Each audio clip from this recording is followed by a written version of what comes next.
আলোচনার বিষয় সুখী দম্পতি। বিষয় কি? কথা বলে না। দম্পতি বোঝেন? বুঝেন? স্বামী আর স্ত্রী বানায় যেজন মিস্ত্রি, সে বড় আজব কারিগর ও মনরে সে বড় কঠিন কারিগর। ঠিক কিনা? পৃথিবীর প্রথম দম্পতি হচ্ছে সাইয়েদনা আদম আলাইহিস সালাম আর হাওয়া আলাইহাস সালাম। পৃথিবীর প্রথম স্বামী আদম আলাইহিস সালাম, প্রথম স্ত্রী হাওয়া আলাইহাস সালাম।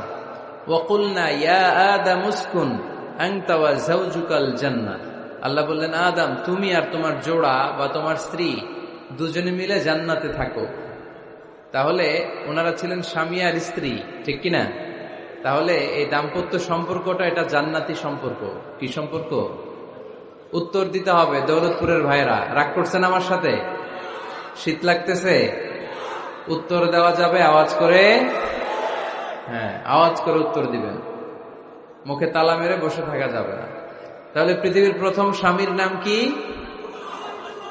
আদম আলাইহিস সালাম। পৃথিবীর প্রথম স্ত্রী হাওয়া আলাইহাস সালাম। এই দাম্পত্য সম্পর্কটা বড় মধুর, বড় গভীর, বড্ড ভালোবাসার, ঠিক কিনা? স্বামী আর স্ত্রী, স্বামী আর স্ত্রী, এই সম্পর্কটাকে আল্লাহ তাআলা কোরআনে পোশাকের সাথে তুলনা করেছেন। কিসের সাথে? পোশাক। আরবিতে বলে লিবাস। আরবিতে কি বলে? লিবাস। আল্লাহ বলেছেন, ও নারীরা তোমরা পুরুষদের জন্য পোশাক, আর ও পুরুষেরা তোমরা নারীদের জন্য পোশাক। পড়েন সুবহানাল্লাহ। পোশাকের বেসিকলি তিনটা কাজ। কয়টা? কেউ কথা কয় না। আরো জোরে বলেন, কয়টা? তো এখন আওয়াজ আসলো কোত্থেকে? আওয়াজ করে উত্তর দিবেন, চিল্লায় বলেন পোশাকের কাজ কয়টা? এভাবে শেষ পর্যন্ত খোঁচায় যেন সাউন্ড বের করা না লাগে, স্বপ্রণোদিত ভাবে উত্তর করবেন, ক্লাসের মতো হোক।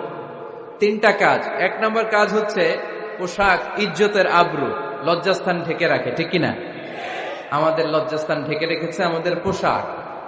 ঠিক তেমনি স্বামী তার স্ত্রীর ইজ্জত হেফাজত করে, স্ত্রী তার স্বামীর ইজ্জত হেফাজত করে, স্বামী তার স্ত্রীর চরিত্র হেফাজত করে, আর স্ত্রী তার স্বামীর চরিত্র হেফাজত করে। এজন্য আল্লাহ একে অপরের উদাহরণ দিতে যে লেবাস বা পোশাকের সাথে তুলনা দিয়েছেন। সুবহানাল্লাহ পড়েন।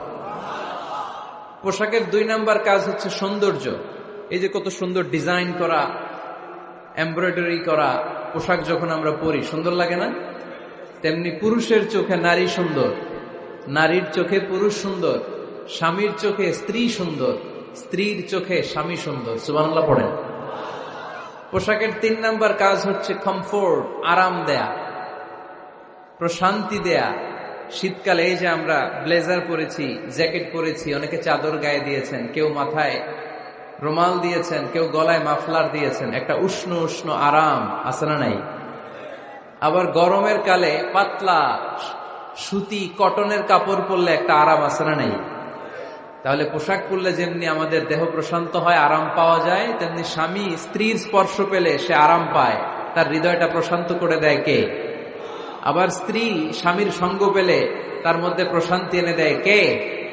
এজন্য রাব্বুল আলামিন বলেন, হুন্না লিবাসুল লাকুম ওয়া আনতুম লিবাসুল লাহুন্না।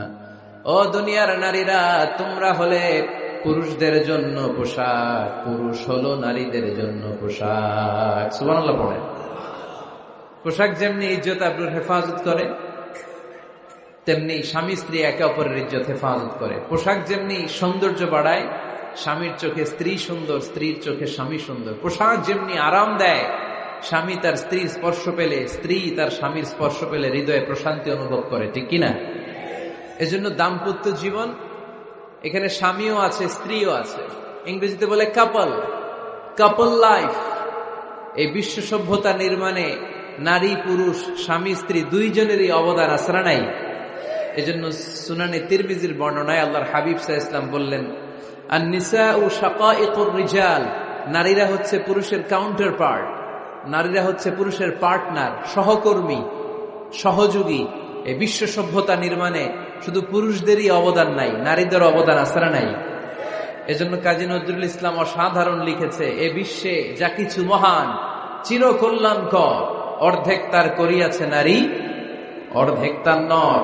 তার মানে নর নারী, স্বামী স্ত্রী দুইজনেরই অবদান এই মানব সভ্যতায় আছে না নাই? এই সম্পর্কটাকে আল্লাহ লেবাসের সাথে তুলনা করলেন, মেটাফরিক্যালি, রূপক ভাবে আল্লাহ পোশাকের সাথে তুলনা করলেন। পোশাক যেমনি গায়ের সাথে লেগে থাকে, পোশাক যেমনি চামড়ার সাথে মিশে থাকে, স্বামী স্ত্রীর সম্পর্কটাও এরকম একাকার, মিলেমিশে, ভালোবেসে একাকার।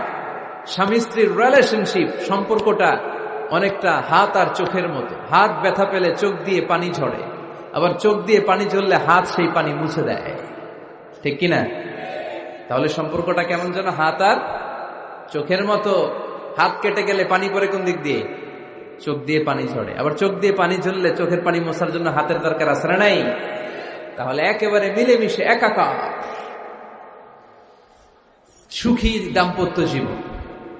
স্বামী স্ত্রী এই জান্নাতি সম্পর্কটাকে কিভাবে উপভোগ করবে, কিভাবে একে অপরের সাথে ডিলিংস করবে, আচরণ করবে, এ ব্যাপারে কোরআন এবং সুন্নায় আমাদের জন্য গাইডলাইন দেয়া আছে না নাই? আমরা গাইডলাইন নিব কোরআন থেকে। কোত্থেকে? কোরআন থেকে আর সুন্নাহ থেকে। কারণ এই কোরআন আর সুন্নাহ আমাদেরকে সঠিক জীবন দর্শন শিখায়, কিভাবে এই পৃথিবীতে চললে পৃথিবীতেও সুখ, আবার আখেরাতেও সুখ, এর সব দিক নির্দেশনা কোরআনে আছে না নাই? তাহলে এই যে স্বামী স্ত্রীর দাম্পত্য জীবন, এক্ষেত্রে প্রত্যেককে আল্লাহ তাআলা কিছু দায়িত্ব দিয়েছে। আজকে দায়িত্বগুলোর ব্যাপারে আমরা শুনব। স্ব স্থানে থেকে প্রত্যেকেই, স্বামী যদি স্বামীর দায়িত্ব পালন করে, স্ত্রী যদি স্ত্রীর দায়িত্বটুকুন পালন করে, তাহলে দাম্পত্য জীবনটাকে জান্নাতি দাম্পত্য সুখ দিয়ে ভরে দিবে কে? আল্লাহ। আমাদের প্রত্যেকের দাম্পত্য জীবন সুখী হোক, সমৃদ্ধ হোক, আমরা চাই কি চাই না? অনেকে বলে হুজুর সুখ নাই, সুখ নাই, ঘরের ভেতরে গেলেই জাহান্নাম। আহা, কথা শোনে না আমার। আবার স্ত্রীরা বলে হুজুর দোয়া করবেন, পরকিয়া করে, খালি এসএমএস পাঠায়, আমারে ভাল লাগে না, এখন অন্যদিকে ঘুরে। এরকম আসরা নাই? দুই দিক থেকে অভিযোগ। বোনদের জন্য কোনো প্যান্ডেল ট্যান্ডেল আছে নাকি আজকে?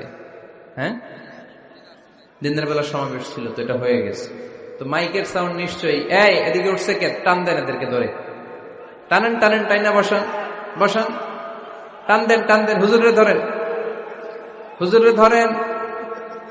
ধরতে পারেন নাই হুজুরে? ধরছেন? হ্যাঁ, টান দেন। এই তো, টাইনা বসেন, এদিকে তাকান, এদিকে হয়েছে, হ্যাঁ বসাই দিচ্ছে। এইভাবে চলবে একেবারে শেষ পর্যন্ত। উঠলে খবর আছে। শুরুতে সুযোগ দিয়েছি, সুযোগ নেন নাই। তো আমরা প্রথমে স্বামীর দায়িত্ব শুনবো। দাম্পত্য জীবনে স্বামীকে আল্লাহ তাআলা কি দায়িত্ব দিয়েছে, তারপর স্ত্রীকে আল্লাহ তাআলা কি দায়িত্ব দিয়েছে, এবং দুইজনের আবার কালেকটিভ সম্মিলিত কিছু দায়িত্ব আছে, এগুলো আমরা শুনবো। শুনতে রাজি আছেন তো? কষ্ট হচ্ছে আপনাদের? আচ্ছা, এই বাম দিকটা আমাকে কষ্ট দিয়েই যাচ্ছে, খালি আওয়াজ, কথা। একটু থামছে আবার শুরু। কেন?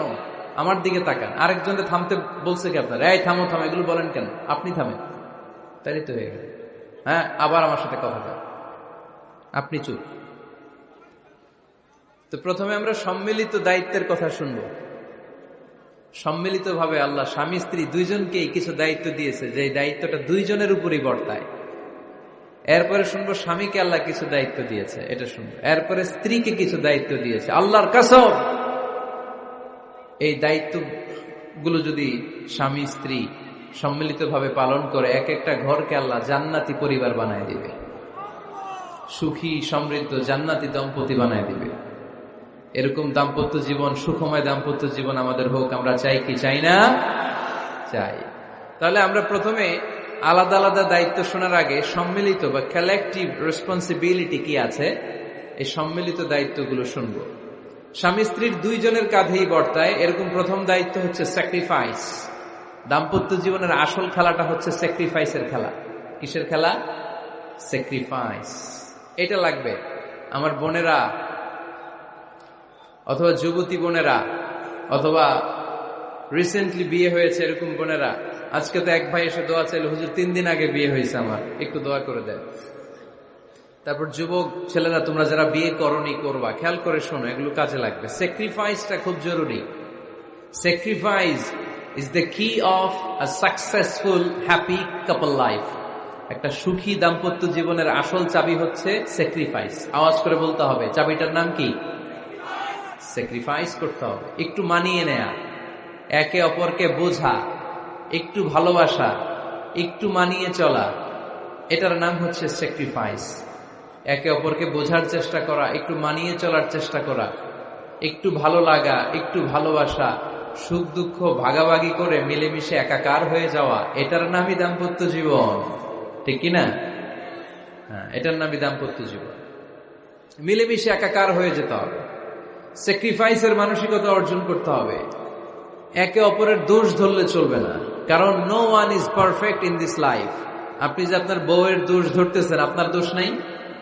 কথা বলেন না কেন? আপনারও দোষ আছে না নাই?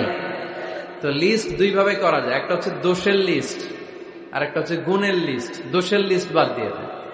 আপনার স্ত্রীর মধ্যে আল্লাহ তাআলা কি কি গুণ দিয়েছে, এই গুণগুলোর লিস্ট করুন, দোষের লিস্ট নয়। দাম্পত্য জীবনটাই এমন, কখনো ঝগড়া, কখনো হাসাহাসি, কখনো মেঘ, কখনো বৃষ্টি, আছে না নাই? হয় না এরকম?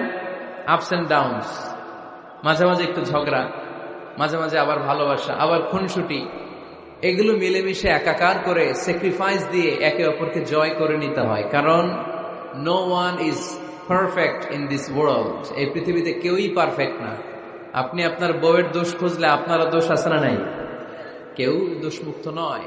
এজন্য দোষ না খুঁজে আমরা স্যাক্রিফাইস করব। দাম্পত্য জীবনের এটাকে সুখী সমৃদ্ধ করার এক নাম্বার চাবিকাঠি হচ্ছে স্যাক্রিফাইস। এইদিকে কয়েকটা হচ্ছে, এগুলো টান দেন, বসান বসান বসান বসান। এই যে লাল গেঞ্জি, এটার বসান, পিছনে সবুজ গেঞ্জি বসান, টাইনা বসান না, আমি বলছি বসান, টান দেন ওরে ধরে, টানেন সবাই মিলে, টান দেন ওরে, হ্যাঁ বসান, হ্যাঁ ধাক্কা মারেন, সাবাস, হ্যাঁ ঠিক আছে।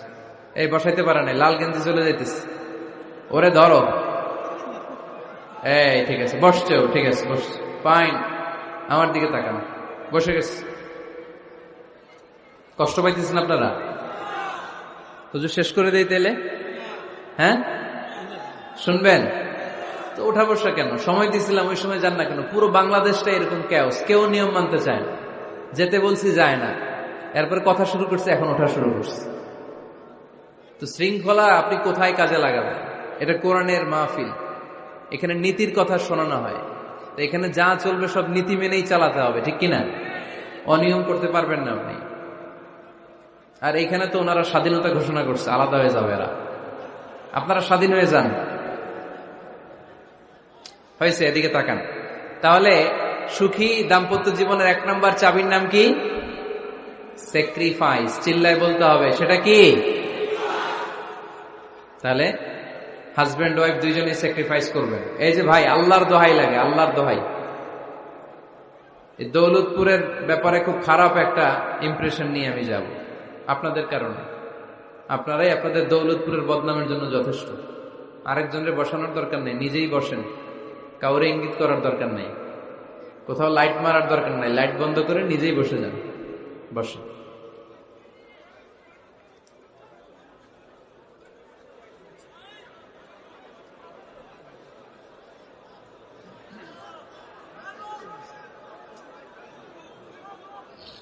হ্যাঁ ঠিক আছে, এদিকে তাকান।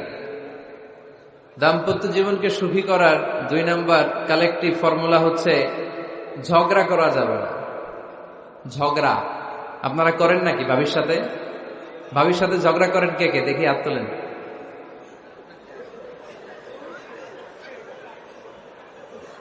এদিকে সব আল্লাহর ওলি, এরা ঝগড়া টগড়া করে না। আপনি করেন? এই সাহসী সন্তান আছে কিছু, মাশাআল্লাহ, ঠিক আছে, বেশি করেন না আবার।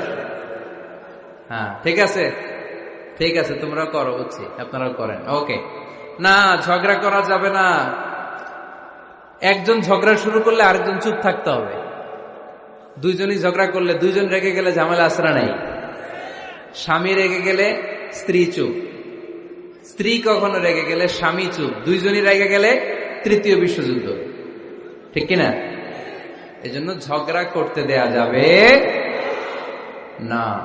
কারণ এই ঝগড়া, সামান্য ঝগড়া থেকে এই ঝগড়া বাড়তে বাড়তে এটা বিচ্ছেদের দিকে গড়ায়, ডিভোর্স হয়ে যায়। এরকম কত কেস যে আমার কাছে আসে, কত কেস যে আমার কাছে আসে যে হুজুর ছোট্ট ঝগড়া থেকে আমাদের মধ্যে ঝগড়া বাড়তে বাড়তে ইগো প্রবলেমের কারণে বিচ্ছেদে গড়ায়। আর এই ঝগড়া একটু শুরু হলে ইবলিস শয়তানের কাজ হচ্ছে পালে বাতাস দেয়। কি দেয়? পালে বাতাস পেলে এটা দাউ দাউ করে উঁচু হয়ে ওঠে। আগুনের মধ্যে যেমনি কেরোসিন ঢাললে দাউ দাউ করে জ্বলে, সামান্য ঝগড়ার ছোতা পেলে ইবলিস শয়তান খালি দাউ দাউ করে এই ঝগড়ার আগুনকে জ্বালিয়ে দেয়। ঠিক কিনা? এজন্য ঝগড়া করবেন না, মেহেরবানি করে ঝগড়া শুরু করবেন না। যে কোনো মূল্যে এই ঝগড়াকে থামায় রাখতে হবে। তো ফ্যামিলিতে ঝগড়া অনেক সময় হয়ে যায়, কিন্তু একজন ঝগড়া করলে আরেকজন চুপ থাকতে হবে। ঝগড়া নিয়ে একটা মজার গল্প আছে, শুনবেন? বিশৃঙ্খলা করলে তো গল্প শোনানো যাবে না, একেবারে চুপ। আমার দিকে তাকান, তাকিয়েছেন? ঝগড়া নিয়ে যে গল্পটা সেটা হচ্ছে, এক স্বামী ওয়াজ শুনে বাড়িতে গেছে রাত 11টায়। তো বাড়ির কাছাকাছি যেতে না যেতে স্ত্রীর আবার স্বভাব হচ্ছে রাতের খাবারটা স্বামীর সাথে একসাথে খায়, আলাদা খায় না। তো বাড়ির সামনে যেই স্বামী ফোন দিছে ওয়াইফকে, এই শুরু করার আগে দরজাটা খোলো, আমি চলে আসছি। তো ওয়াইফ এসে দরজা খুলে দিচ্ছে। এবার স্বামী ঘরে ঢুকে বলে, শুরু করার আগে রাতের খাবারটা দিয়ে দাও টেবিলে, খেয়ে ফেলি। স্ত্রী বেচারি ডাইনিং টেবিলে খাবার দিয়েছে, হাজবেন্ড বেচারা ওয়াশরুম থেকে ফ্রেশ হয়ে ডাইনিং টেবিলে বসেছে, স্ত্রীও বসেছে। তো খুব বড্ড গরম। হাজবেন্ড বলে, শুরু করার আগে ফ্যানটা ছাড়। এইবার তো স্ত্রী বেচারি রেগে মেগে আগুন, কি আসার পর থেকে শুরু করার আগে কি শুরু করার আগে? হাজবেন্ড বলে, এই তো শুরু হয়ে গেল। মানে কি? ঝগড়া। মানে কি? ঝগড়া। প্রিয় ভাইয়েরা, ঝগড়া করবেন না। স্বামী রেগে গেলে স্ত্রী চুপ থাকবেন, স্ত্রী রেগে গেলে স্বামী চুপ থাকবেন। কারণ সহিহ মুসলিমে এসেছে, ইন্না ইবলিসা ইয়াদাউ আরশাহু আলাল মা। ইবলিস শয়তান তার সিংহাসন গেড়েছে সাগরের উপর। কোথায়? ইবলিসের সিংহাসন কোথায়? সাগরের উপর। সুম্মা ইয়াবআসু সারায়াহু, সে প্রতিদিন সকালবেলা তার সাঙ্গপাঙ্গরে গোটা পৃথিবীতে পাঠায়, যা পৃথিবীতে ফাসাদ সৃষ্টি কর। ইবলিস যখন সাঙ্গপাঙ্গদেরকে গোটা পৃথিবীতে ছড়িয়ে দেয়, সারাদিন ধোঁকা দেওয়ার পরে, ওয়াসওয়াসা দেওয়ার পরে, রাত্রিবেলা ইবলিসের কাছে ফিরে আসে, এসে বলে, ও ইবলিস, আমি আজকে আল্লাহর বান্দাদেরকে দিয়ে মিথ্যা কথা বলিয়েছি। ইবলিস বলে, এটা তো কোনো ব্যাপারই না, এগুলাই তো তোদের কাজ। আরেক শয়তান বলে, আমি ওজনে কম দিয়েছি একজনের মাধ্যমে বাজারে। ইবলিস বলে, এটাও তেমন বড় কোনো কাজ নয়। আরেকজন বলে, আমি সুদের ডিলিংস করিয়েছি। ইবলিস বলে, এটাও কোনো কাজ নয়। আরেক শয়তান বলে, আমি মদের আড্ডাখানায় নিয়ে মসজিদে যেতে নিয়েছিল, সেখান থেকে সরিয়ে মদের আড্ডাখানায় আল্লাহর বান্দাদেরকে নিয়েছি। ইবলিস বলে, এইটাও তেমন বড় কোনো কাজ নয়। আরেক শয়তান এসে বলে, মা তারাকতুহু হাত্তা ফাররাকতু বাইনাহু ওয়া বাইনা ইমরাআতিহি, আমি এক আল্লাহর বান্দার সাথে বান্দির ঝগড়া লাগিয়ে ঝগড়া করাতে করাতে তালাক পর্যন্ত নিয়ে গিয়েছি। মা তারাকতুহু হাত্তা ফাররাকতু বাইনাহু ওয়া বাইনা ইমরাআতিহি, আমি এক ইমানদার পরিবারকে ধ্বংসের শেষ প্রান্তে নিয়ে গিয়েছি। সামান্য ঝগড়ার পরে আমি ওয়াসওয়াসা দিতে দিতে ঝগড়া বাড়াতে বাড়াতে তালাক পর্যন্ত নিয়েছি। ইবলিস বলে, শাবাশ, তুই তো কাজের মতো কাজ করেছিস, আমার কাছে আয়, আমার কাঁধে ওঠ। ইবলিস তখন ওই শয়তানকে কাঁধে নিয়ে নাচতে শুরু করে। নাউজুবিল্লাহ পড়বেন না? এজন্য ইমানদারদের সংসার ভেঙে খান খান হোক, এটা হলে ইবলিস খুশি। আর ইমানদারের পরিবার টিকে থাকলে আমার আল্লাহ খুশি। আমরা কার খুশি চাই? এজন্য শয়তানরে খুশি হতে দেয়া যাবে না। ইমানদারদের পরিবারগুলো ঝগড়ার মাধ্যমে ভেঙে যাক, সব সময় শয়তানের মিশন এটা। আর ইমানদারদের পরিবারগুলো টিকে থাক, এটা আমার আল্লাহ সব সময় চায়। সুবহানাল্লাহ পড়েন। এজন্য দৌলতপুরের ভাইরা, ঝগড়া করবেন না।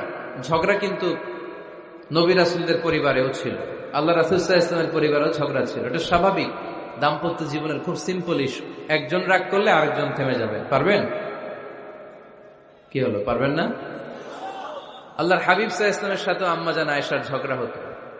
মজার একটা হাদিস শুনে, সহিহ বুখারীর হাদিস, মুসনাদে আহমদ ইবনে হাম্বলও এসেছে এই হাদিসটা। আম্মা জান আয়েশার সাথে ঝগড়া। ঝগড়ার পর আম্মা জান আয়েশাও রাগ, আল্লাহ রাসূল সাল্লাল্লাহু আলাইহি ওয়াসাল্লাম রাগ। এখন রাগ মিটানোর দরকার আছে না নাই? আল্লাহ রাসূল সাল্লাল্লাহু আলাইহি ওয়াসাল্লাম বললেন, আয়েশা চলো মিটমাট করে ফেলি। সুবহানাল্লাহ কইবেন না? চলো মিটমাট করি। তো কারে ডাকবো মিটমাটের জন্য? ওমর রে ডাকি।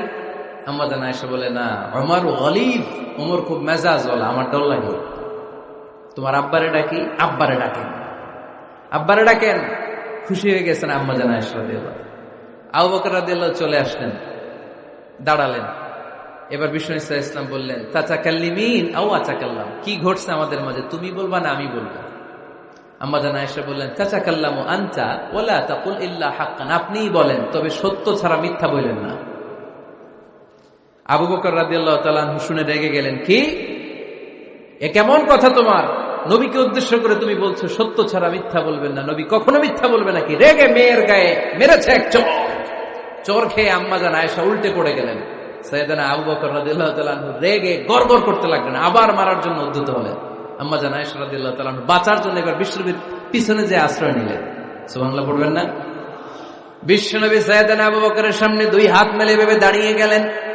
আল্লাহর হাবিব যখন আম্মা জান আয়েশাকে বাঁচানোর জন্য দুই হাত উঁচু করে দাঁড়িয়ে গেলেন, সাইয়েদনা আবু বকর থেমে গেলেন। সাইয়েদনা আবু বকর এই পরিস্থিতি দেখে ঘর থেকে বের হয়ে ঘরের বাইরে দাঁড়ালেন। এবার আল্লাহর রাসূল সাল্লাল্লাহু আলাইহি ওয়াসাল্লাম আম্মা জান আয়েশাকে তুললেন, বললেন, ইয়া আয়েশা কাইফা রাআইতিনি আনকাসতুকি মিনার রাজুল, দেখলা নাকি কেমন করে আমি তোমার বাবার হাত থেকে তোমারে বাঁচালাম? আজকে আমি যদি সামনে দাঁড়িয়ে না বাঁচাতাম, তোমার বাবা তোমারে একেবারে মেরেই ফেলতো। সুবহানাল্লাহ পড়েন। দেখছো আয়েশা, আমি বাঁচাইলাম তোমারে, আমার সাথে ঝগড়া করো, আমি বাঁচাইলাম। এই কথা শুনে আম্মা জান আয়েশা রাদিয়াল্লাহু তাআলা লজ্জায় পড়ে হেসে দিলেন। সুবহানাল্লাহ পড়বেন না? এত আস্তে সুবহানাল্লাহ। লজ্জায় হেসে দিলেন।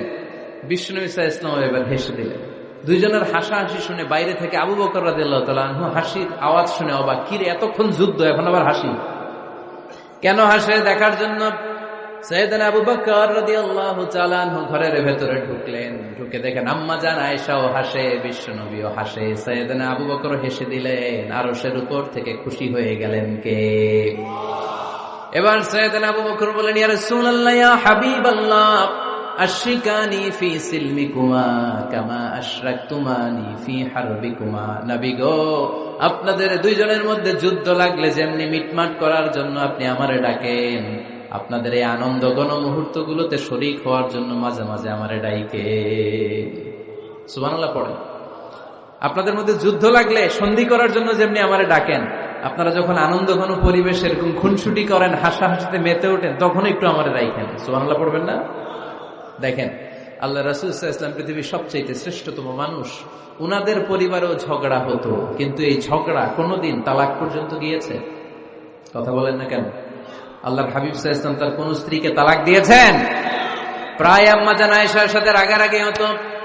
আল্লাহর হাবিব সাল্লাল্লাহু আলাইহি ওয়াসাল্লাম বলতেন, আয়েশা কখন তুমি রেগে থাকো সেটাও আমি জানি, কখন তুমি আমার উপর খুশি থাকো সেটাও আমি জানি। ইয়া আয়েশা ইন্নী লা আ'লামু ইযা কুনতি আন্নী রাদিয়া ওয়া ইযা কুনতি আলাইয়া গাদবা। আয়েশা কখন রেগে থাকো তাও বুঝি, কখন খুশি থাকো তাও বুঝি। আম্মা জান আয়েশা বললেন, ইয়া রাসূলুল্লাহ, কেমনে বোঝেন? বিষ্ণু বললেন, তোমার দোয়ার বাক্যগুলো শুনো বুঝি। যখন তুমি আমার উপরে খুশি থাকো তখন দোয়ার সময় তুমি এভাবে বলো, রব্বি মুহাম্মদ, ও মুহাম্মাদের রব, আপনি আমাদের সব গুনাহ মাফ করে দেন।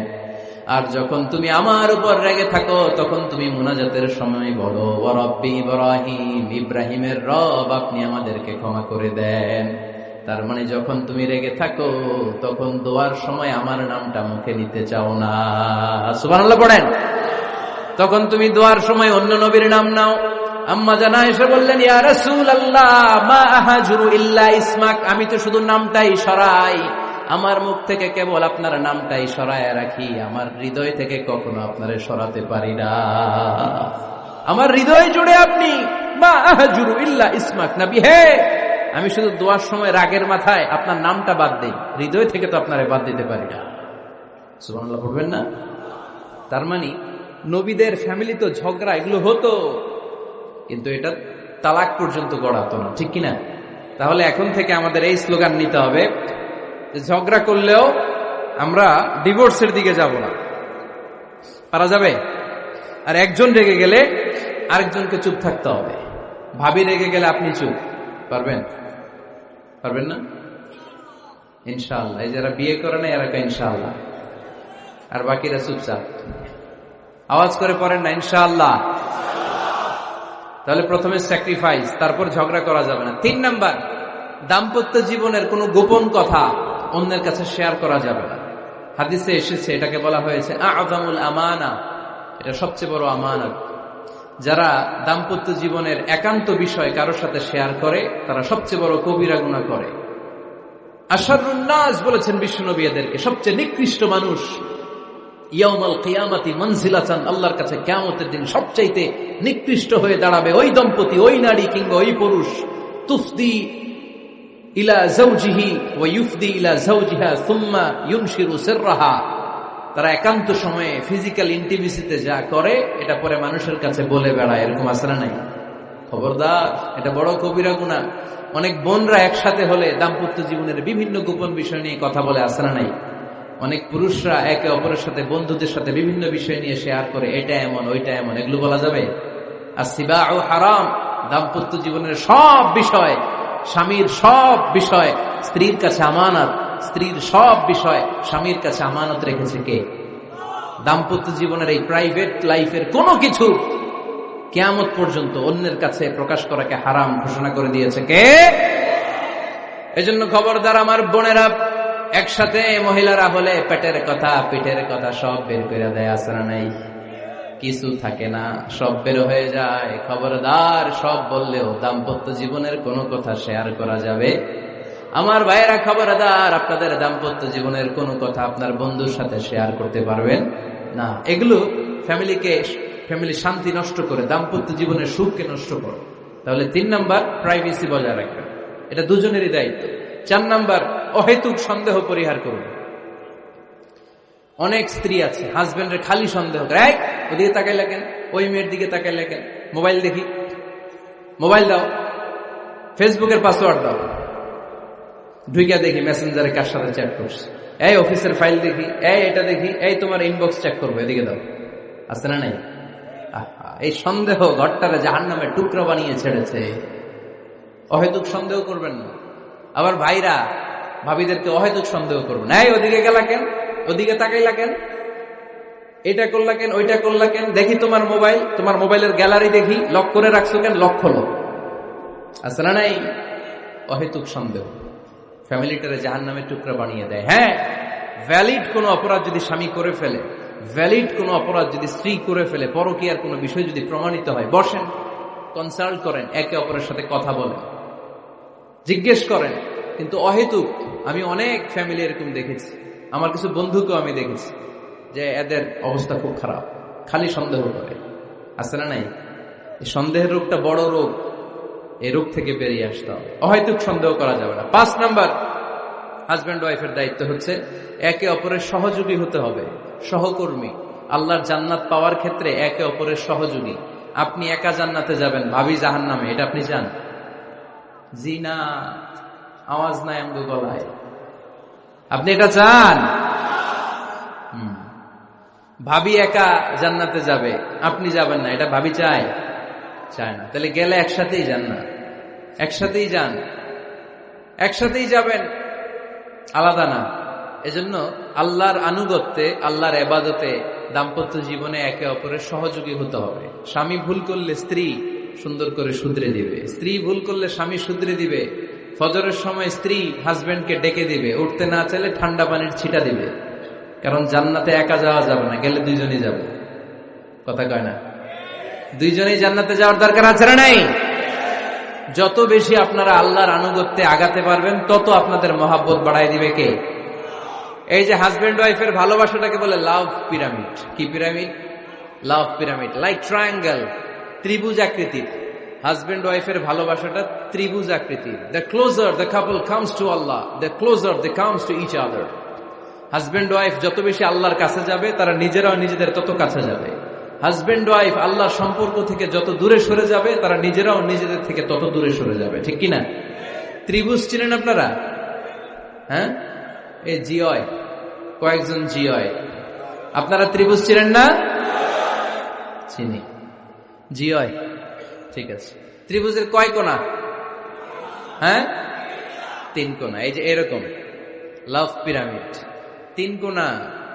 এই উপরের কোণায় আল্লাহর অবস্থান, আর এই কোণায় স্বামী, এই কোণায় স্ত্রী। তো তারা আল্লাহর দিকে যত যাবে নিজেরাও তত কাছে যাবে, আর তারা আল্লাহর সম্পর্ক থেকে যত দূরে চলে যাবে নিজেদের মধ্যে দূরত্ব বাড়তে থাকবে। ঠিক কিনা? পিরামিডটা বুঝতে পারছেন? ত্রিভুজ আকৃতির সম্পর্কটা লাভ পিরামিড এরকম, 3 কোণা।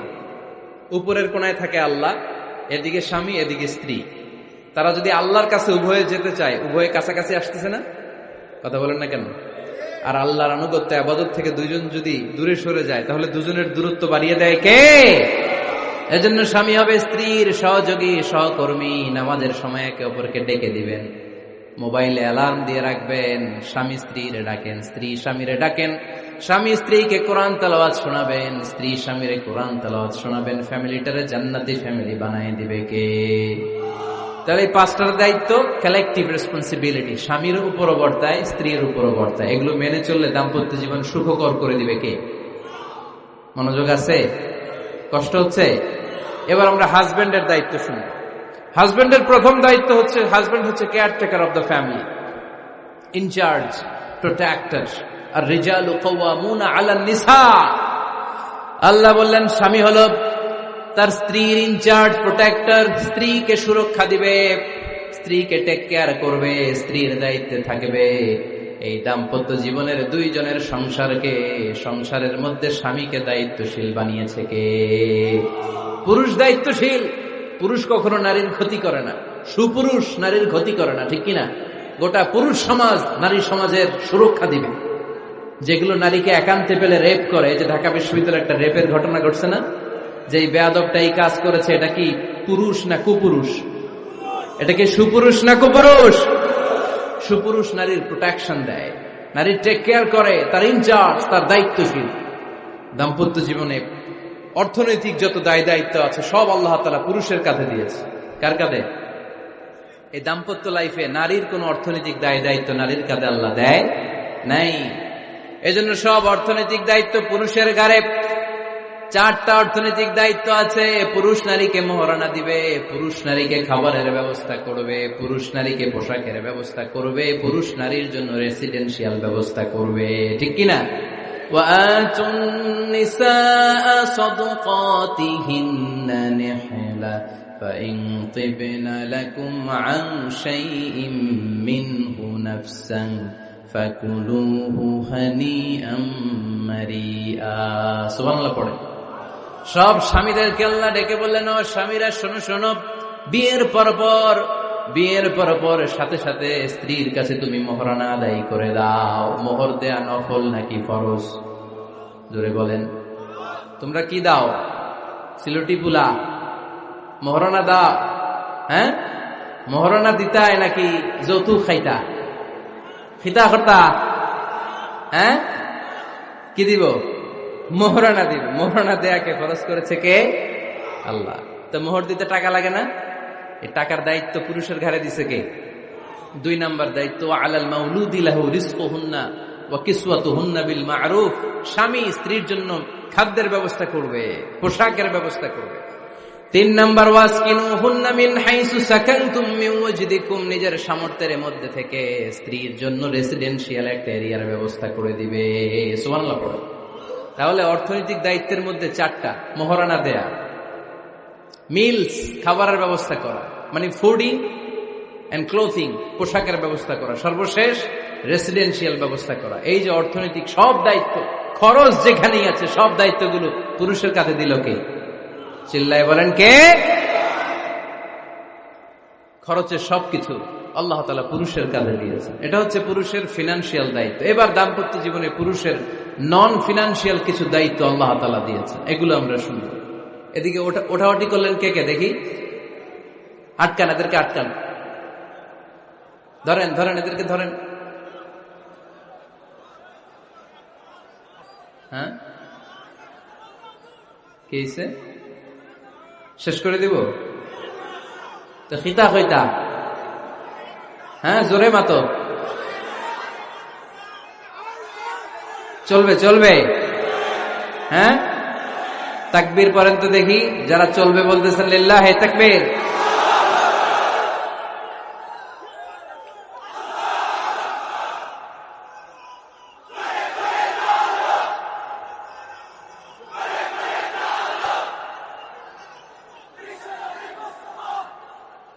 মাশাআল্লাহ, মাশাআল্লাহ।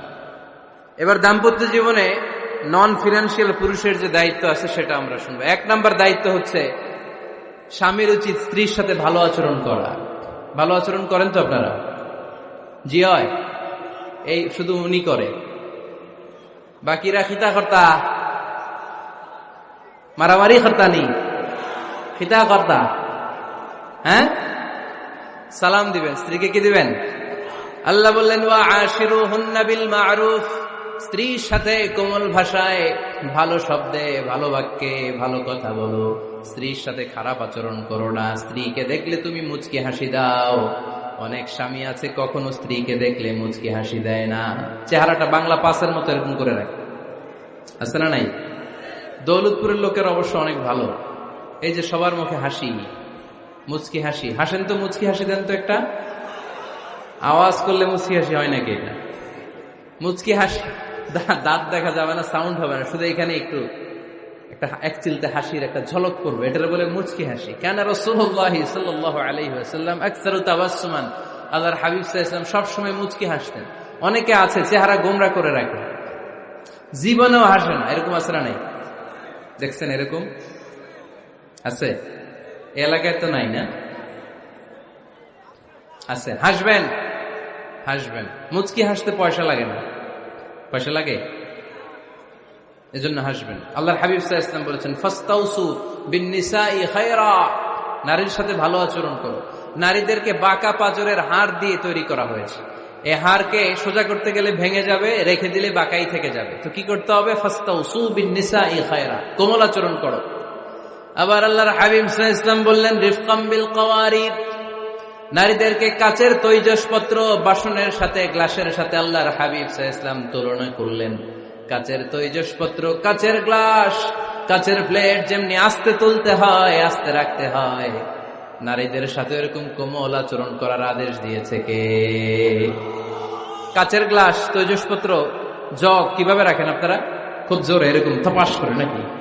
উঠানোর সময় থপাস করে উঠান? খুব স্মুথলি এটা ধরতে হয়, স্মুথলি এটা রাখতে হয়। তেমনি নারীদের সাথেও স্মুথলি আচরণ করবেন। নারীদেরকে যত আপনি কোমল মোলায়েম ভাষায় কথা বলতে পারবেন, তারা তত আপনার কথা শুনবে। যত সুন্দর সুন্দর কথা। নারীকে, স্ত্রীকে বলবেন তুমি আমার সব, তুমি আমার কৈতরি, তুমি আমার টুনটুনি, তুমি আমার ময়না পাখি, তুমি আমার সোনা পাখি। ওই যে কয় কলিজা, তার মানে প্র্যাকটিস চলে বাসায়। আর কি ডাকেন? ভাবিরে কি ডাকেন বলেন? জান।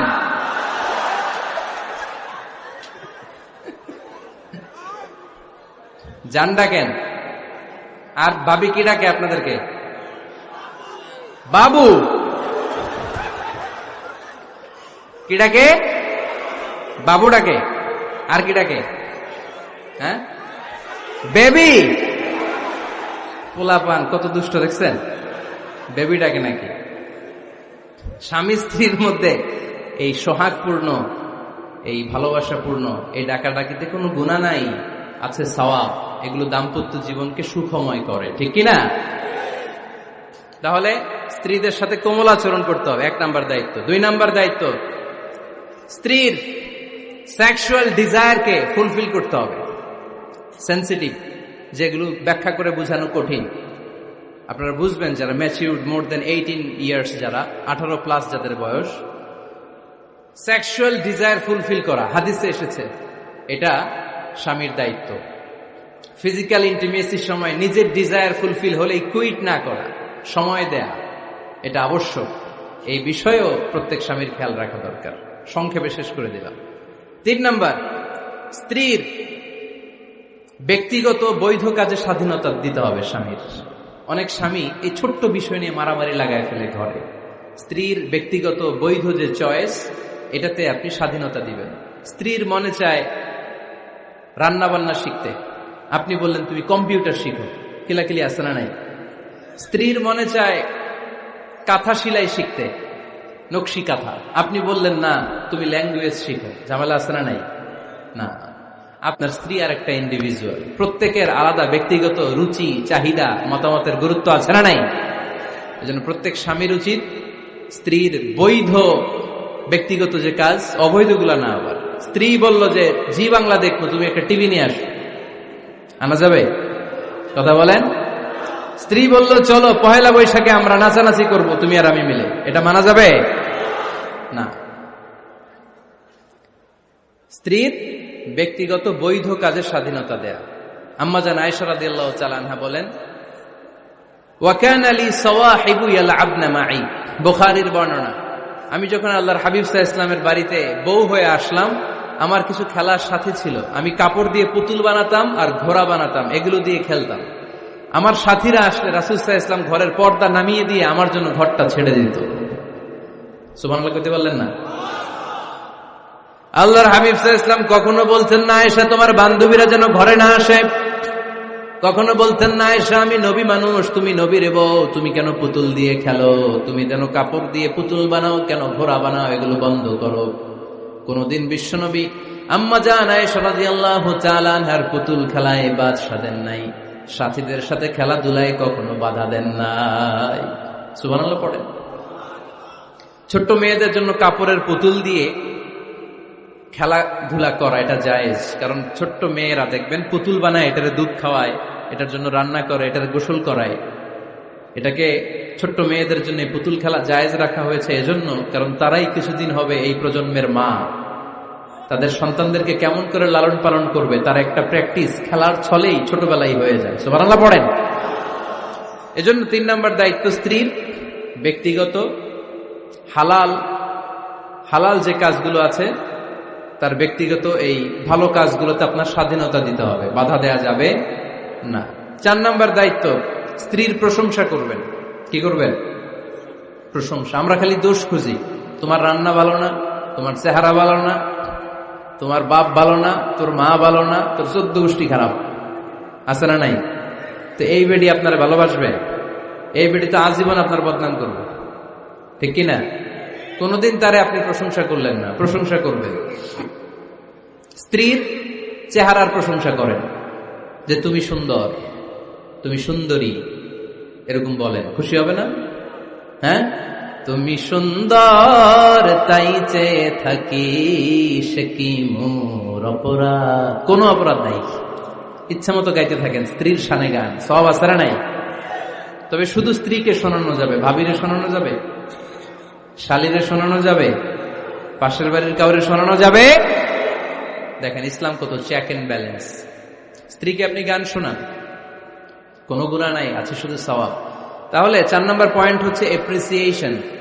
সারাদিন এই মহিলাটা ফজরের পর থেকে উঠে ঘর গোছায়, মশারিগুলো খোলে, বিছানা পরিষ্কার করে, বাচ্চাদেরকে ক্লিন করে, স্কুলের টিফিন রেডি করে দেয়, বাচ্চাদেরকে স্কুলে যেতে দেয়, আপনার জন্য খাবার রেডি করে, কাপড় ধোয়, ঘরের সবাইকে দেখভাল করে। একদিনও আপনি তার এপ্রিসিয়েশন করলেন? এরকম ডাকাইত স্বামী আছে না নাই? দৌলতপুরে নাই, এখানে সব ভালো। এপ্রিসিয়েট করবেন। আমরা ভুলে যাই, একটা থ্যাঙ্কস দিতে ভুলে যাই, একটা জাযাকিল্লাহ, আল্লাহ তোমাকে জাযা দেখ, এটাও বলি না। এদিকে তাকান, বলবেন তুমি সুন্দরী, তুমি অনন্যা, তুমি সুস্নিগ্ধা, তুমি প্রিয়ংবদা, তুমি সুহাসিনী, তুমি সুকেশিনী, তুমি সুভাষিনী, তুমি অসূর্যম পোষ্যা, মেঘ কালো কেশ, কাজল কালো চুল, হরিণের মতো ডাগর ডাগর দুটি তোমার চোখ। আহা হা, যে পোলাপাইন খুশি হয়ে গেছে। আহা হা, ওরা মুখস্থ রাখতেছে, বলবে এগুলা।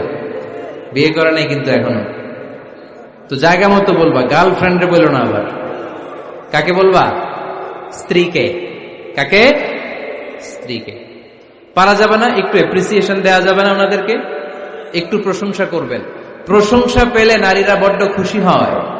যদি আপনি বলেন যে তোমার রান্নাটা আজকে অসাধারণ হয়েছে, দেখবেন আরেক বাটি আইনা দিতেছে, খাইতে পারতেছে না, এরপর পাতে তুলে দেয়, আরেকটু খাও, আরে খাও না, আছে না নাই?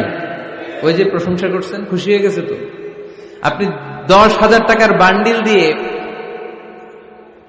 আপনার বউকে যত খুশি করতে না পারবেন, রান্না মজা হয়েছে এইটা বলে আপনি অনেক বেশি খুশি করতে পারবেন। আল্লাহর হাবিব সাল্লাল্লাহু আলাইহি ওয়াসাল্লাম কখনো স্ত্রীদের রান্নার বদনাম করে নাই। সুবহানাল্লাহ পড়বেন না? আওয়াজ করে পড়েন সুবহানাল্লাহ। আজ থেকে স্ত্রীর সৌন্দর্যের প্রশংসা করবেন, কাজের প্রশংসা করবেন, রান্নার প্রশংসা করবেন, এপ্রিসিয়েশন দিবেন। পারবেন তো? রান্নার প্রশংসা নিয়ে মজার একটা গল্প আছে, শুনতে চান?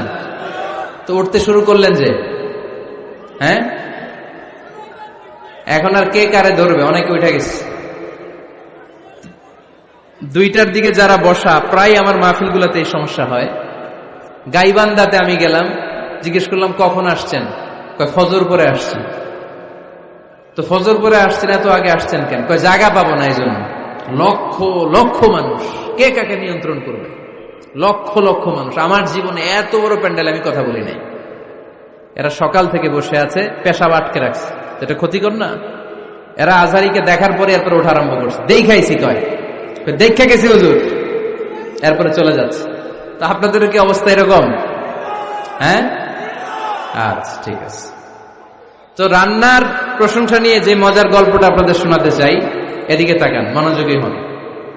আমার ওয়াজ শুনে এক লোক মনে মনে নিয়ত করছে যে আয়রে, জীবনে তো রান্নার প্রশংসা করলাম না, আজকে রান্নার প্রশংসা করব। তো মাহফিল শেষে বাসায় গেছে, স্ত্রী তাকে খাবার দিয়েছে, স্বামী খাবার খায় আর মিটি মিটি হাসে। স্ত্রী বলে, এই মাহফিল শুনে আসছো, রাত বাজে 12টা, খাচ্ছ ভালো কথা, হাসো কেন? তো স্বামী বলে, হাসি এর কারণ হচ্ছে তোমার রান্নাটা আজকে এত মজা হয়েছে না জীবনে, আজকে বাড়াই বাড়াই পেতেছে, তো জীবনে এত মজার রান্না খাই নাই। রান্না মজা হয়েছে শুই না। স্ত্রী তো রেগে গেছে, কি গত 10 বছর ধরে তোমার রান্না করে খাওয়াই, একদিনও রান্নার প্রশংসা করলা না, আর আজকে পাশের ঘরের ভাবি একটু গরুর গোশতের তরকারি পাঠাইছিল বাটিতে করে, পাশের ঘরের ভাবি একটু আমাদের বাড়িতে তরকারি পাঠাইছিল, তো ওই তরকারি দিয়েই তোমাকে খাবার দিছি, আজকে আর রান্না টান্না আমি করি নাই। তো ওই বেটির রান্না তোমার এত ভাল লাগছে, এই 10 বছরে একদিনও কইলা না, আজকে এটা কইলা, খাও খাও, তোমার মজার খাওয়া, আর রান্ধুন না। তো প্রশংসা করলে বুঝে শুনে করবেন, একটু এনশিওর হবেন যে রান্নাটা করছিল কে। তা না হইলে কিন্তু ঘরে চুলায় আগুন জ্বলবে না, টানার রোজা রাখা লাগবে, ঠিক কিনা? তো 4 নাম্বার গেল এপ্রিসিয়েশন, একটু এপ্রিসিয়েশন দিবেন। আল্লাহর হাবিব সব সময় স্ত্রীদের প্রশংসা করতেন। সেই বুখারীর বর্ণনা, আল্লাহর হাবিব বলেন, ইন্না ফাদলা আয়েশা আলান নিসা কাফাদলিস সারিদ আলা সাইরিত তাআম। আরব ভূখণ্ডের মধ্যে সব খাবারের উপরে সারিদ খাবার যেমনি সেরা, দুনিয়ার সব নারীদের মধ্যে আমার আয়েশা তেমনি সেরা। সারিদ একটা খাবার আছে। আমি যখন মিশরে পড়তাম আল আজহার ইউনিভার্সিটিতে, আমাদের ইউনিভার্সিটিতে সরকারের পক্ষ থেকে সরকারিভাবে খাবার দেয়া হতো। আমাদের খাবারের খরচ বহন করতেন ওমানের সুলতান কবুস। এই গত 3-4 দিন আগে ইন্তেকাল করেছেন। নাম শুনছেন আপনারা? প্রায় 40 বছরেরও বেশি মনে হয়, 45 বছর বা 50 বছরের লম্বা সময় উনি ওমানের প্রেসিডেন্ট ছিলেন। উনি আমাদের খাবারের খরচটা বহন করতেন। কিছুদিন আগে ইন্তেকাল করেছেন। আমরা ওনার জন্য দোয়া করি, আল্লাহ তাআলা এই সুলতান কাবুসের জীবনের গুনাহগুলো মাফ করে নিক, ওনার সমস্ত খেদমত আল্লাহ কবুল করে নিক। তো আমাদের আল আজহার ইউনিভার্সিটির হোস্টেলে ঈদের দিন একটা খাবার দিত, এটার নাম ছিল সারিদ। রুটি আর গোশত এগুলোকে ম্যাশড করে একটা স্তর বানাতো, এটা কেটে কেটে আমাদেরকে দিত, এটাকে বলে সারিদ। আরব দেশে সবচেয়ে দামি খাবার। আমাদের দেশে যেমনি পোলাও, গরুর রেজালা, রোস্ট, এগুলো খুব উন্নত খাবার ধরা হয়, বিয়েতে সার্ভ করা হয়। আরব দেশে ওইটাকে বলে সারিদ, শ্রেষ্ঠ খাবার। আল্লাহর হাবিব বললেন, সব খাবারের মধ্যে যেমনি সারিদ সেরা, নারীকুলের মধ্যে তেমনি আমার আয়েশা সেরা। দেখেন কেমনে এপ্রিসিয়েট করতেন। আম্মা জান আয়েশাকে তিনি সব সময় আদর করে হামায়রা বলে ডাকতেন। হামায়রা মানে লাল সুন্দরী বউ। কি সুন্দরী? আম্মা জান আয়েশা রেগে গেলে গাল দুটো আনার ফলের মতো লাল হয়ে যেত, এজন্য ডাকতেন, ও আমার লাল সুন্দরী বউ। সুবহানাল্লাহ কইতে পারলেন না? আবার আম্মাজান খাদিজাতুল কুবরা তাহেরা রাদিয়াল্লাহু তাআলা আনহার ব্যাপারে বলতেন, ইন্নী ক্বাদ রুজিকতু হুব্বাহা। সহিহ মুসলিমের বর্ণনায় তিনি বলতেন, খাদিজার ভালোবাসা আল্লাহ তাআলা আমার হৃদয়ে রিজিক হিসেবে দিয়েছে। আওয়াজ করে পড়েন আল্লাহু আকবার। তো এজন্য এপ্রিসিয়েট করবেন। 5 নাম্বার হচ্ছে আপনার ভালোবাসা স্ত্রীকে প্রকাশ করুন। এক ছাদের নিচে আজীবন বসবাস, 20 বছর হয়ে গেছে এদের সংসার, একদিনও মুখ ফুটে বলতে পারে নাই তোমারে ভালোবাসি। পারছেন? হ্যাঁ, কে কে পারছেন? দেখে হাত তোলেন।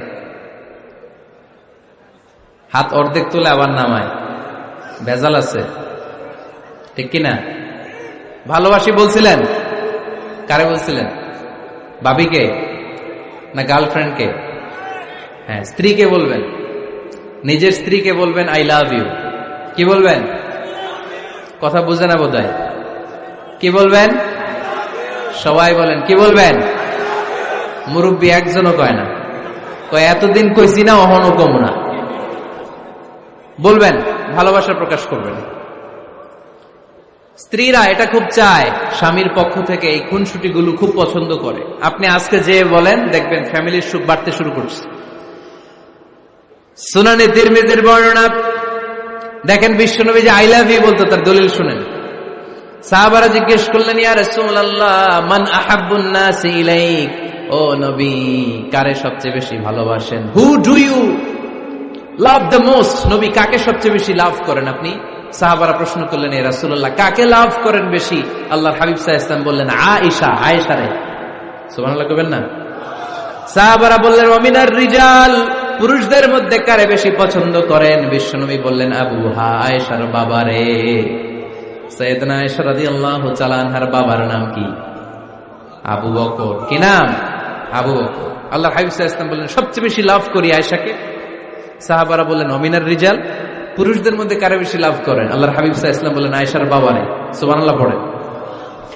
আম্মা জান আয়েশাকে বিশ্বনবী এত ভালোবাসতেন, আম্মা জান আয়েশা পেয়ালার যেখানে ঠোঁট লাগিয়ে দুধ পান করতেন, বিশ্বনবী পেয়ালার ওই জায়গাটা খুঁজে খুঁজে ওই জায়গায় ঠোঁট লাগিয়ে দুধ পান করতেন। আম্মা জান আয়েশা রাদিয়াল্লাহু তাআলা না গোশত খেয়ে হাড্ডি চষে হাড্ডিটা রেখে দিলে বিশ্বনবী আম্মা জান আয়েশার চষা হাড্ডিটা মুখে নিয়ে আবার চষতে শুরু করে দিতেন। পড়েন সুবহানাল্লাহ। দুইজন একসাথে এক বালতি থেকে পানি নিয়ে গোসল করতেন। পড়েন আল্লাহু আকবার। তাহলে এভাবে ভালোবাসা প্রকাশ করতে পারবেন তো? 6 নাম্বার, স্বামীর দায়িত্ব হচ্ছে গৃহস্থলী ছোটখাটো যে কাজ আছে এই কাজগুলোতে হেল্প করা। আমরা অনেক সময় এগুলোর লজ্জা মনে করি। আল্লাহর হাবিব সাল্লাল্লাহু আলাইহি ওয়াসাল্লাম আমাদের মডেল।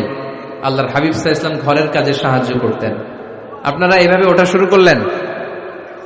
হ্যাঁ, বউকা বসেন বসেন বসেন, শেষ করে দিচ্ছি, আর 10 মিনিট বসেন। আল্লাহর হাবিব সাল্লাল্লাহু আলাইহি সাল্লাম ঘরের কাজে সাহায্য করতেন। আপনারা ঘরের কাজে সাহায্য করেন তো? আম্মা জান আয়েশা বলেন, বিশ্বনবী নিজ হাতে জুতা সেলাই করেছেন, নিজ হাতে জামা সেলাই করেছেন। মুসনাদে আহমদ ইবনে হাম্বলের বর্ণনা, আল্লাহর রাসূল সাল্লাল্লাহু আলাইহি ওয়াসাল্লাম দুধ খেতে মন চাইলে নিজ হাতে ছাগলের দুধ দহন করেছেন। সুবহানাল্লাহ। নিজে আটার খামির বানাতেন, আম্মা জান আয়েশা চুলায় সেকা দিতেন। আবার আম্মা জান আয়েশা রাদিয়াল্লাহু তাআলা আনহা আটার খামির বানাতেন, বিশ্বনবী এটা চুলায় সেকা দিতেন। সুবহানাল্লাহ পড়েন। দুধ খেতে চাইলে নিজ হাতে বিশ্বনবী ছাগির ওলান থেকে দুধ দহন করে আম্মা জান আয়েশার কাছে এনে দিয়ে দিতেন। সুবহানাল্লাহ পড়েন। তাহলে ঘরের কাজে সহায়তা করবেন, ঘরের কাজে সহায়তা। 7 নাম্বার, হালাল এন্টারটেইনমেন্ট, হালাল বিনোদন। এটা ইসলাম জায়েজ রেখেছে। অনেকে আমরা বিনোদনটাকে হারাম মনে করি, এরকম আছে না নাই? হ্যাঁ, বিনোদন 2 ধরনের, একটা হারাম এন্টারটেইনমেন্ট আর একটা হচ্ছে হালাল এন্টারটেইনমেন্ট। আম্মা জান আয়েশা রাদিয়াল্লাহু তাআলা আনহাকে নিয়ে মরুভূমিতে দৌড়াদৌড়ি করতেন। ভাবির সাথে দৌড়াদৌড়ি করছেন কারা কারা? দেখি হাত তোলেন। হ্যাঁ, দৌড়াদৌড়ি করছেন কোথায়? যৌতুকের লেগে হেতেরে দৌড়াইছেন? হেতি বাসাল্লাই দিছে দৌড়, এই দৌড়াদৌড়ি না। আম্মা জান আয়েশা রাদিয়াল্লাহু তাআলা আনহার সাথে বিশ্বনবী মরুভূমিতে দৌড়াদৌড়ি করেছেন। বলেছেন, আয়েশা দেখো কে কার আগে ওই খেজুর বাগান ধরতে পারে, তুমি আগে না আমি আগে। একবার বিশ্বনবী জিতলেন, তার 7 বছর পরে প্রথমে আম্মাজান আয়েশা রাদিয়াল্লাহু তাআলা আনহা দৌড়ে জিতলেন। তার 7 বছর পরে বিশ্বনবী জিতে আম্মাজান আয়েশাকে হারায় দিলেন। পড়েন সুবহানাল্লাহ। ঈদের দিন আম্মাজান আয়েশাকে হাবাসি সাহাবাদের তীর আর বল্লম দিয়ে যে খেলা চলতে, এই খেলা দেখাতেন। সুবহানাল্লাহ পড়েন। বিশ্বনবী খেলা দেখাতেন আম্মাজান আয়েশাকে। এই হচ্ছে স্বামীর দায়িত্ব। হালাল এন্টারটেইনমেন্ট আপনি করতে পারবেন। বসেন, দোয়া করে দিচ্ছি, বসেন। বুঝতে পারছি অনেক আগে আসছেন আপনারা।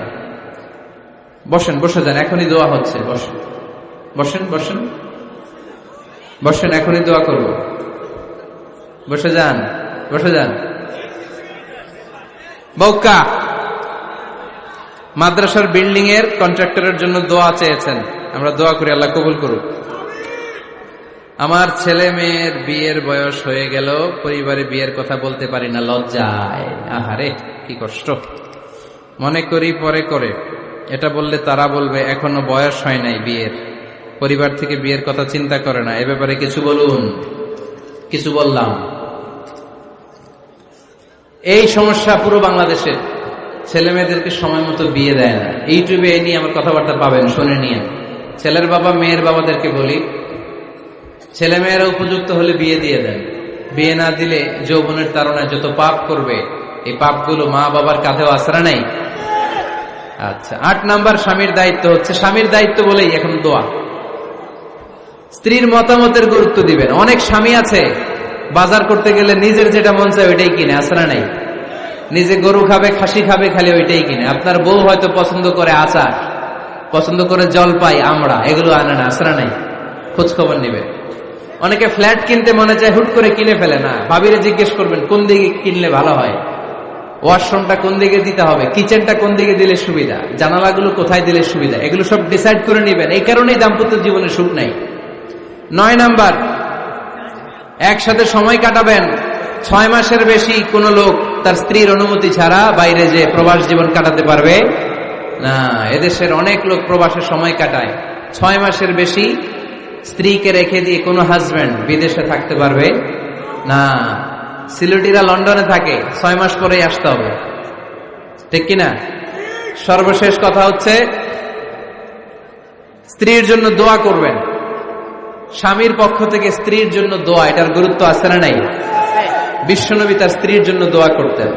স্ত্রীর জন্য দোয়া করবেন, রব্বানা হাব লানা মিন আজওয়াজিনা ওয়া যুররিয়াতিনা কুররাতা আ'য়ুন ওয়াজআলনা লিল মুত্তাকিনা ইমামা। ও আল্লাহ, আমার স্ত্রীদেরকে, আমার সন্তানদেরকে আমার চক্ষু শীতলকারী বানিয়ে দেন। পড়েন আমিন। আল্লাহ আমার স্ত্রীকে এমন বানান, স্ত্রীকে দেখলেই যেন আমার হৃদয়টা প্রশান্ত হয়, আমার চোখ যেন জুড়িয়ে যায়। এই 10টা দায়িত্ব স্বামীর সুখী দাম্পত্য জীবনের জন্য। স্ত্রীর দায়িত্ব আজকে বলার সুযোগ হলো না, অন্য কোথাও অন্য কোনো মাহফিলে এই বিষয় নিয়ে আলোচনা করব, যে একটা সুখী দাম্পত্য জীবনের জন্য স্ত্রীকে আল্লাহ কি দায়িত্ব দিয়েছে। এই দায়িত্বগুলো আপনারা ইউটিউব থেকে শুনে নেবেন। আপনারা সবাই ভালো থাকুন, সুস্থ থাকুন, সুন্দর থাকুন।